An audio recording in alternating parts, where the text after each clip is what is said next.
قال رسول الله صلى الله عليه وسلم আল্লাহ নবী বলেন ইন্না বাইনা ইয়াদাইস সাআতি ফিতানান কাকিতাইল লাইলিল মুসলিম কিয়ামতের আগে রাতের অন্ধকারের মতো একের পর এক ফিতনা তোমাদের সামনে আসতেই থাকবে ফিতনা কমবে না বাড়তেই থাকবে ইউসবিহুর রাজুলু ফিহা মুমিনা ওয়া ইউমসি কাফিরা আল্লাহ নবী বলেন ওই জামানায় সকালবেলা মানুষ ঈমানদার অবস্থায় কাটাবে বিকালবেলা মানুষ বেঈমান হয়ে যাবে বিকালবেলা ঈমানদার অবস্থায় কাটাবে সকালবেলা মানুষ বেঈমান হয়ে যাবে বলেন নাউজুবিল্লাহ।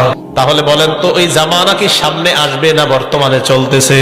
পরীক্ষা একের পর এক পরীক্ষা, এই যে জামানার মধ্যে একের পর এক পরীক্ষা, ওই পরীক্ষার মধ্যে যদি পাশ করা না যায় তার ঠিকানা হবে জাহান্নাম, পাশ করতে পারলে ঠিকানা হবে জান্নাত। আমরা যারা পুরুষ আমাদের জন্য পরীক্ষা হলো নারী সম্প্রদায়, আবার নারীদের জন্য পরীক্ষা আবার পুরুষ সম্প্রদায়, দুই দলের জন্য পরীক্ষা।